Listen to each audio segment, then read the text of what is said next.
যেতিয়া পাকিস্তানৰ সন্ত্ৰাসবাদী কাশ্মীৰত আহিছে ২৭ জন নিৰীহ মানুহক মাৰিছে আমাৰ ইয়াৰ কেইটামানে আকৌ ফেচবুকত লিখি আছে পাকিস্তান জিন্দাবাদ ২৯টাক ধৰিছো আৰু বাকি কোনোবাই যদি পাকিস্তান জিন্দাবাদ লিখে সবৰে ঠেং ভাঙিম একদম আমাৰ অসমৰ নিমখ খাই পাকিস্তানৰ জয়গান গোৱা মানুহ আমাক অসমত দৰকাৰ নাই আছে নেকি দৰকাৰ আমাক সিহঁতৰ ঠেং ভাঙিব লাগে না নাই সেইকাৰণে মই পুলিচক কৈছো যে আইনৰ ৰাস্তা দি যিমানে পাকিস্তানক জিন্দাবাদ কয় একো মুখ চাব নালাগে ডাইৰেক্ট ধৰিব লাগে আৰু ঠেং ভাঙিব লাগে আৰু আজি সেই ধৰণে আমাৰ ভাৰতখনক আমি শক্তিশালী কৰিব লাগিব আৰু আমাৰ অসমক আমি শক্তিশালী কৰিব লাগিব আপোনালোক সকলোৱে মোদী ডাঙৰীয়া আৰু সেনা বাহিনীৰ কাৰণে প্ৰাৰ্থনা কৰিব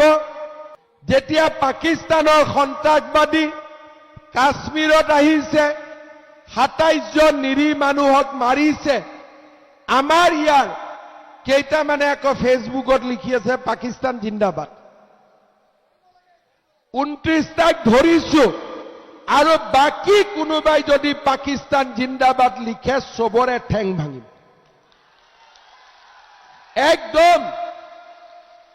আমাৰ অসমৰ নিমখ খাই পাকিস্তানৰ জয়গান গোৱা মানুহ আমাক অসমত দৰকাৰ নাই আছে নেকি দৰকাৰ আমাক সিহঁতৰ ঠেং ভাঙিব লাগে না নাই সেইকাৰণে মই পুলিচক কৈছো যে আইনৰ ৰাস্তা দি যিমানে পাকিস্তানক জিন্দাবাদ কয় একো মুখ চাব নালাগে ডাইৰেক্ট ধৰিব লাগে আৰু ঠেং ভাঙিব লাগে আৰু আজি সেই ধৰণে আমাৰ ভাৰতখনক আমি শক্তিশালী কৰিব লাগিব আৰু আমাৰ অসমক আমি শক্তিশালী কৰিব লাগিব আপোনালোক সকলোৱে মোদী ডাঙৰীয়া